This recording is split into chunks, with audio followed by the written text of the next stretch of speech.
Hey everyone, John Ross here from testprepinsight.com, and today I'll be discussing whether an MBA is worth it. I'm going to cover all the important details and data points that you need to keep in mind in order to make an educated purchase decision. See what I did there? All right, let's get to it.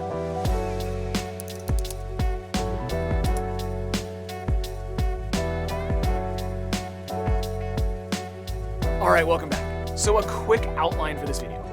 I'm going to start by covering some of the basics around an MBA, like average cost and typical career options.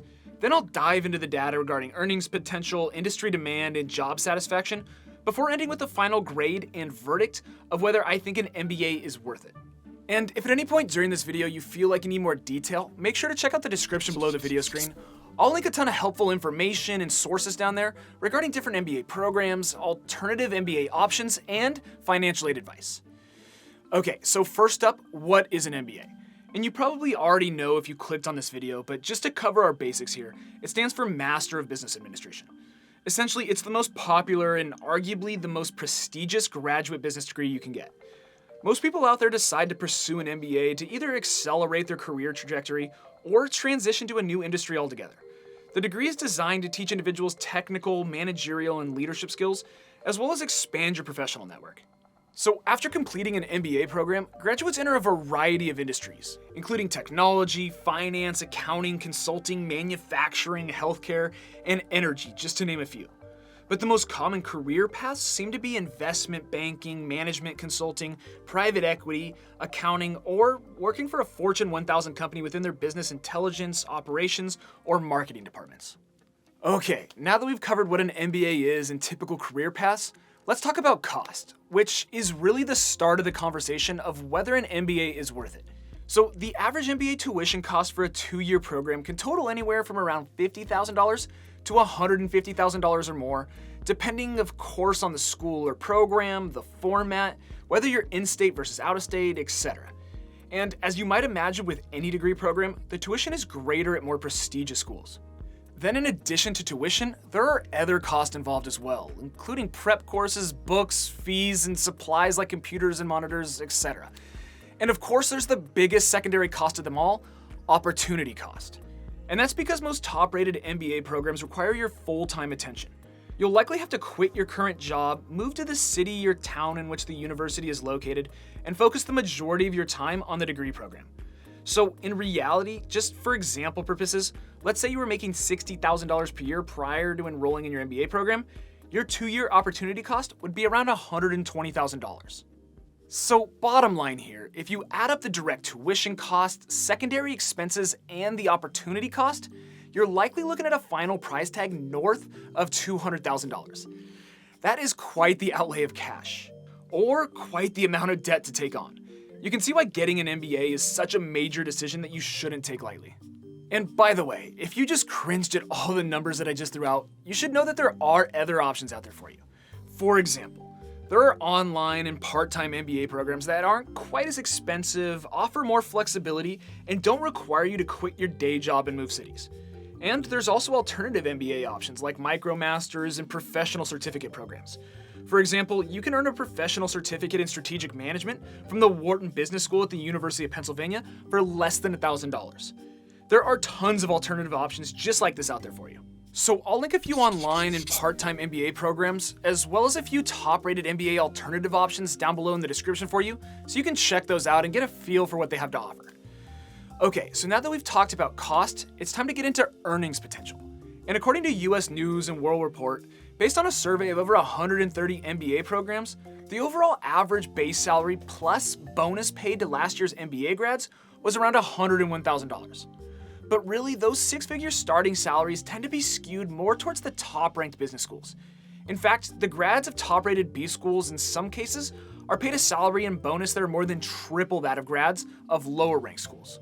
So as you might imagine, when looking at lifetime earnings, according to PayScale, MBA graduates at top 10 business schools earn median cash compensation of around $8 million after graduating and working for 35 years.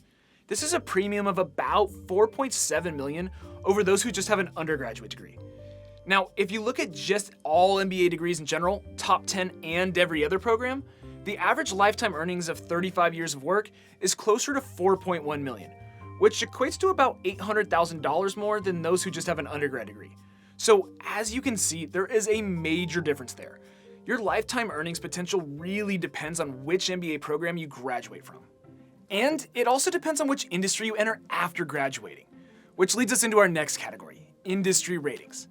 And this one is a tough one to cover, because as I listed at the top of this video, MBA grads enter a variety of industries and land in vastly different jobs. It's a little different than getting a degree in a narrowly focused field, like civil engineering, for example. So instead of listing general US Bureau of Labor Statistics data for each industry, I'm instead going to cover the 5 highest paying industries and the 5 lowest paying industries out of the 15 popular career tracks for MBA graduates. So let's start with the 5 highest paying industries. Number 1 is consulting. According to US News and World Report, MBA grads who landed jobs in consulting last year earned an average base salary greater than $150,000. Number 2 is the financial services industry. Think investment banking, wealth management, financial analyst, etc., which pays an average base salary closer to $130,000. Then rounding out the top 5 is the technology, healthcare, and media and entertainment industries, which all boast average base salaries above $110,000 per year. Then moving to the opposite end of the spectrum, the lowest paying industries for MBA grads, you have government positions and nonprofits, which have average base salaries that land around the $80,000 to $85,000 mark, followed by the manufacturing, transportation, and consumer packaged goods industries, which pay a little bit more, but nowhere near the industry leaders that I mentioned a minute ago. So there you have it. In addition to which MBA program you graduate from, the industry you choose will also have a large impact on your overall career outlook. Okay, the last category that I want to cover is job satisfaction. And like the last category, this is a difficult topic to cover just because of the different industries and jobs that MBA grads span.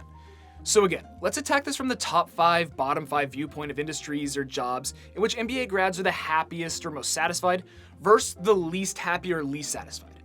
So according to a study by Transparent Career, the top 5 industries for happiness are venture capital, private equity, healthcare, consumer products, and technology. You might have noticed that venture capital, private equity, healthcare, and technology were also mentioned as some of the highest paying industries that I covered earlier, so there's some nice crossover there. Okay, now as far as the industries where MBA grads are the least happy, you have investment banking, law, accounting, publishing, and construction management. So again, I know I sound like a broken record at this point, but job satisfaction really just depends on the industry you enter and the position you're able to secure post-graduation. But hopefully this gives you a good idea of the best and worst in this category. Alright, let's start wrapping this video up. It's time to get to the final verdict. But before I do, if I could just quickly plug our giveaway club. Every single month here at Test Prep Insight, we give away a $500 scholarship to one of our subscribers just to say thank you and help ease their financial burden. If you want your chance to win a $500 scholarship, it's really easy. There's just 3 simple things you need to do. I'll toss those up on the screen right here, and I'll also have all the detail down below in the description. It's real simple. It'll take you less than 30 seconds to enter, and you could win yourself $500 to go towards your MBA tuition. Okay, so is an MBA worth it? Well, that's a loaded question. Hopefully this video helped peel back some of the layers for you and giving you some clarity. But of course, the answer to that question totally depends on what your personal objectives are. If you absolutely hate your current industry or career, and you see an MBA as the only way to kind of reset and start over in a different field, then the answer is likely yes. Or if you see an MBA as 100% necessary in order to move up in your current company that you actually like working for, then again, the answer might be yes regardless. But from a pure financial standpoint, I'm talking return on investment, the answer isn't quite as clear-cut. After analyzing the data, I do think an MBA is worth it. That is, if you get into a top 10, top 15 type program. If you are, I think the numbers speak for themselves. We're talking about a $3 to $5 million premium in career earnings over someone who just has an undergraduate degree. And yes, I know the $100,000 to $200,000 plus in tuition, secondary expenses, and opportunity costs might be a tough pill to swallow in the short run, but I think the long-run payoff of graduating from a top-ranked MBA program is indeed worth it. With that said, once you get past those top-ranked programs, I'm not so sure an MBA is worth it. If going to a mid-tier program is your only option, I would think long and hard about your objectives because from a pure financial standpoint, the return might just not be there. Again, it depends on a number of factors, but if you don't go to a top-ranked program, the risk of not getting a high-paying six-figure job in consulting, tech, or healthcare is much greater. And thus the return or payback might not be there for you. So I'd hate to see you quit your current job, move to a new city, absorb $100,000 to $200,000 in debt, and then come out the other side to a new job that maybe only pays $10,000 to $15,000 more than you were making before. Again, everyone's situation is different, but it's something to think about. With all that said, if you're not able to get into a top-ranked program, but you are dead set on getting an MBA, then I'd strongly urge you to check out some online or part-time MBA programs. There are a lot of great options out there. I'll link some of those down below in the description for you. A lot of times online or part-time programs tend to be more affordable, plus they offer other benefits as well, like you don't need to move and you can keep your day job, so there's still money coming in the door. There's also some programs that are accelerated if you want to finish quicker, or there are part-time programs for people with families or other obligations who need flexibility. So I definitely wouldn't scoff at getting your MBA online or part-time if you're unable to get into a top-tier program. Again, I'll link some online and part-time MBA options for you to check out in the text below the video screen. And if you watch this entire video and you're either feeling sick due to the cost of an MBA, or just a little overwhelmed by the thought of having to give up 2 years to go to school, know that there are other alternatives for you. There's micromasters programs and professional certificate programs that can potentially help propel your career without having to fork over hundreds of thousands of dollars or dedicate 2 years of your life. I'll link a few alternative MBA options down below in the description for you to check out. And that's all I have for you. I hope this video has been helpful and you learned a little something. If so, make sure to return the favor by subscribing to our channel, liking this video, and dropping us a comment below letting us know what you thought. That'd really be appreciated. And if you want to learn more about MBAs or anything higher ed related, make sure to jump over to our website, testprepinsight.com, as well as check out the other videos on our YouTube channel where we have a ton of great content. Anyways, thanks for watching, best of luck, and we'll see you in the next one.